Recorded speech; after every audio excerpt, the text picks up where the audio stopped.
Hi, I'm Erin and I'm with Tridel Customer Care. Today I'm here with Justin. Welcome, Justin. Hi, how you doing? Good, thank you. How are you? Good, fine, thank you. Good. Justin is one of our service technicians and he is here today with me to help explain to you what a GFI outlet is. That's correct. GFI stands for? GFI stands for Ground Fault Interrupter. Ground Fault Interrupter. That's correct. So if you're watching this video, you've probably lost power to one of the outlets either in your kitchen or bathroom, right? That's correct. It's a great safety feature. A great safety feature in a room that has water. That's near any water source, you're going to have a GFI outlet located. Okay, so if you've lost power to your GFI, keep watching and we're going to show you how to reset it. First of all, I have a question though. You mentioned that they're in the bathrooms. Yes. I have a GFI in my main bathroom, but I don't have one in my ensuite. So did they forget something? No, they didn't forget anything. Normally what ends up happening is that they only have one GFI controlling both bathrooms. So the two bathrooms are on the same circuit? They're on the same circuit, correct. I see. And is that the same in the kitchen when it comes to my outlets? That's correct. Okay, so all the outlets in my kitchen are controlled by the GFI? No, not necessarily. On this, it's going to be a little bit different. Any water source is going to be controlled by the GFI.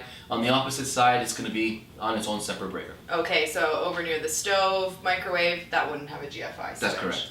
All right. So why would a GFI switch trip? Well, some of the reasons why it might trip is basically just being overloaded by having too many appliances plugged into it.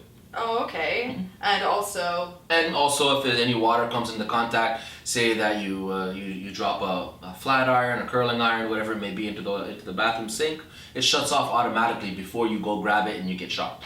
Okay, so you're right, it is a great safety feature. It's a great safety feature, yes. Okay, so Justin's going to show me how to reset a tripped GFI. Let's do this. Stay tuned. All right, as you can see, Justin and I are now very up close and personal with our GFI outlet. Justin, how can we tell that this GFI has been tripped? Well, if you take a look at this particular GFI, you're going to see that it has two buttons. One's a test button and one's a reset button. This one particularly has a light indicator as well to tell you that it's actually not working. So if the light is on, it means there's no power? There's no power. That's kind of backwards, no?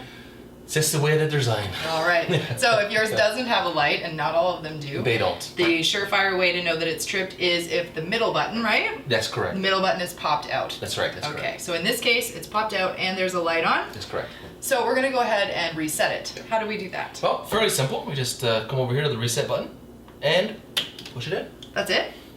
That's it. That's super easy. That Can I is try? really, go ahead. Yeah. All right. So I'm going to trip the breaker, trip the circuit. Test, right? And then, push it back in. That's it. It's a little bit stiff, but pretty easy overall. Yeah, that's the way they are. It's the way they're designed.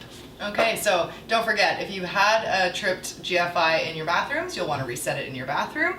This one, though, means our kitchen is good to go. Good to go. Good to go. All right, so as you can see, resetting your GFI or ground fault interrupter outlet is actually quite simple. However, if you've taken the necessary steps and you're still experiencing loss of power to one of those outlets, you may want to try resetting your breaker panel.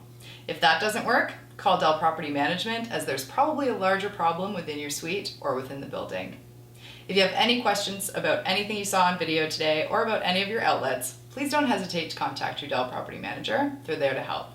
If you have any questions about Tridel or about any of our Tridel communities, you can visit our website, which is tridel.com, or you can email us at ask@tridel.com. Once again, I'm Erin with Tridel Customer Care, and on behalf of myself and Justin, thanks so much for joining us on this Maintenance Minute today.